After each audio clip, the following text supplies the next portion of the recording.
नमस्कार, मी शाहिद खेरटकर सह्याद्री समाचार मध्ये आपल्या सर्वांचं स्वागत करतो। पाहूयात एक विशेष बातमी। काही दिवसांपूर्वी मी एक आपल्या गावासंदर्भात एक बातमी बघितली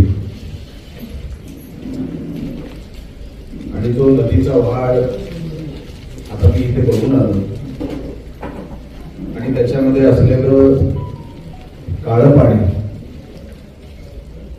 आणि मागच्या अनेक वर्षांपासून आपल्याला जे भोगावं लागतंय ते स्वतःच्या डोळ्याने पाहावं म्हणून मी आणि माझे सर्व सहकारी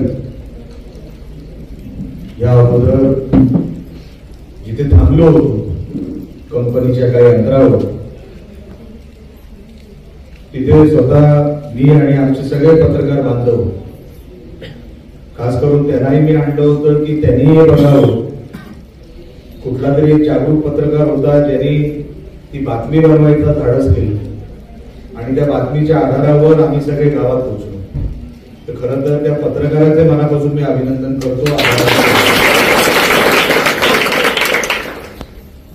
कारण का अशी धाडशी लोक आपल्या समाजाला खरं अशा लोकांची गरज आहे। मागच्या 12 वर्षापासून काय झालं, तुम्ही काय काय भोगताय ते मी आज सगळं बोलू इच्छित नाही, कारण का मला या सगळ्या गोष्टींची जाणीव आहे। प्रास्ताविक करायलाही कोण तयार नाही म्हणजे आपल्यावर किती दडपण आहे या गोष्टीचा अंदाज माझ्यासारख्या कार्यकर्त्याला आहे।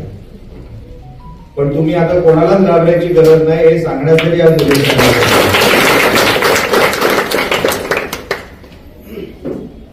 आणि माझ्याबद्दल आपण काय ऐकलं असेल मला माहित नाही, पण एकदा आपण मैदानात उतरलो तर आपल्या नादाला कोण लागत नाही।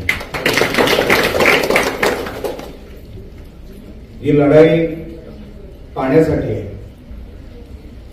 लहान मुलांपासून महिलांपासून ते वयोवृद्धांपर्यंत सगळे तुम्ही इतके वर्ष कसे भोगता। मी आता पण तिथे विहिरीच्या जवळ उभं होतो तेव्हाही मी तेच बोललो की तुम्ही 12-13 वर्ष हे जे काय भोगताय तुम्ही हे सहन कसं केलं हे अजूनपर्यंत माझ्यासमोर प्रश्नचिन्ह आहे। मग मी काही अधिकारी घेऊन गेलो होतो, अधिकारी इकडेही आले असतील। 2 दिवसामध्ये तो रिपोर्ट पोल्युशन बोर्डाचा म्हणजे प्रदूषण बोर्डाचा जो रिपोर्ट अपेक्षित असतो की हे पाणी खरोखर दूषित आहे, हे पिण्यालायक नाही काय, हे तर आंघोळीच्या लायकीचं पण नाही, असा रिपोर्ट 2 दिवसामध्ये आताच अधिवेशन कालपासून सुरू झालं महाराष्ट्र सरकारचं अधिवेशन पावली थांबलं जरा। आणि त्या अधिवेशनाच्या काळामध्ये आपल्याला जो काय रिपोर्ट पॉझिटिव्ह रिपोर्ट जो काय द्यायचा आहे तो अधिकारी मला जे प्रदूषण बोर्डाचे भेटले होते त्यांनी आम्हाला सांगितलेलं आहे की साहेब जो काय पॉझिटिव्ह आणि जो खरा रिपोर्ट आहे जे सत्य आहे तेवढाच रिपोर्ट आम्ही वरती पाठवलेला आहे। तर 2 दिवसामध्ये मला तोही रिपोर्ट कळेल। मंडळ अधिकारी पण आले होते, त्यांनाही मी सांगितलं जे काय सांगायचं होतं ते अख्ख्या गावासमोर सांगितलं। तुमचे अनेक तिथे होते त्या विहिरीच्या जवळ आणि जे अधिकारी हजर नाही, तहसीलदार असतील, प्रांत असतील, अचानक त्यांना मुंबईला जावं असं वाटलं। फार काम असतं मुंबईला, काही हरकत नाही, खासदार आमचा आहे आता लक्षात ठेवा। आमच्या मतदारसंघात चुकीचं काय होऊ देणार नाही, कधीच नाही। आणि हे गोरगरीब माणसं कोणाकडे काही मागत नाही, त्यांना फक्त पाणी मिळावं आणि पाण्यासाठी जर एवढी वणवण त्यांना करावी लागते तर हे खरं तर दुर्दैव आहे आपलं की आपण आजपर्यंत 21व्या शतकात पण पाणीसाठी म्हणतो आणि तरी आपल्याला न्याय अजूनपर्यंत मिळाला नाही। पण आता मिळेल एवढं शब्द आणि खात्री देण्यासाठी मी आपल्या समोर इथे उभा आहे। बाकीचे अनेक विषय जे काय आपल्याला सांगायचे असतील ते आपण काही काळानंतर जेव्हा हा सगळा विषय सोडून मी परत एकदा आपल्या गावात येईल तेव्हा बाकीचे सगळे विषय आपल्या समोर ठेवीनच। पण आज फक्त हाच विषय, कारण का तुम्ही दडपणाखाली होता मला माहिती।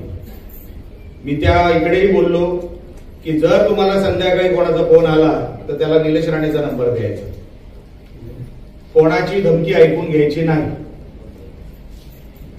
जर कोणी जरी फोन केला त्याला सांगायचं तू आम्हाला साफ पाणी दे आणि मग तुला जे काय बोलायचं ते बोल, तोपर्यंत काय बोलायचं नाही.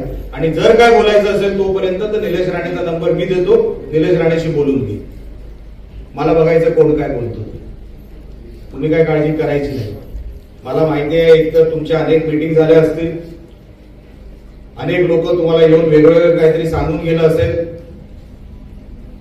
पण आज मी जेव्हा आलो तेव्हा मी ठरवून आलो की जे खरं आहे ते तुम्हाला सांगणार आणि सत्याची बाजू जी काय आहे तीच तिथे जाऊन मांडणार आणि तुमच्या गावामध्ये परत एकदा स्वच्छ पाणी आपल्याला मिळावं, आपल्या सगळ्यांचं आरोग्य चांगलं राहावं. कारण का दुसरी काय आपली मागणीच नाही. तुम्ही काय सोनं मागितलं नाही किंवा तुम्ही काय डायमंड मागितलं नाही. एवढं जरी आम्ही देऊ शकलो नाही तर लोकप्रतिनिधी म्हणून आम्ही या ज्या पदावर जे काम करतो ते काही कामाचं नाही, ते बेकाम आहे. म्हणून असेच आपण जी आज एकजुटीने इकडे उभ्या त्याच एकजुटीमध्ये आपण या गावाच्या लढ्यामध्ये सगळे एकत्र लढूया. आणि यश आता काही अंतरावर राहिलेलं आहे. यश आपल्याला 100% मिळणार, ते काय आता लांब राहिलेलं नाही. 100% यश मिळणार. नाही मिळालं तर खेचून आणणार तुमच्यासाठी. तुम्हाला सोडणार नाही. सगळ्या माता भगिनींना मी शब्द देतो की येणाऱ्या काही दिवसामध्ये हा प्रश्न आपण सोडूया. आणि आज तुम्ही सगळे इकडे सगळे जमलात, मंदिरामध्ये माझं स्वागत केलं. खरं तर मला आजच्या दिवशी स्वागताची अपेक्षा देखील नव्हती, कारण का आपण एका गंभीर विषयासाठी इकडे सगळे जमलेलो आहोत. तर त्या विषयासाठी आपण जमलो असताना तुम्ही स्वागत करावं अशी अपेक्षा नसतानाही तुम्ही माझं स्वागत केलं, माझ्या सगळ्या सहकाऱ्यांचं स्वागत केलं. त्याबद्दल मी मनापासून गावाचे, ग्रामस्थांचे मनापासून माता भगिनींचे आभार व्यक्त करतो. आणि हा लढा, या लढ्यामध्ये मी सर्वात पुढे तुमच्या उभा आहे एवढा शब्द देतो आणि इथेच थांबतो. जय हिंद.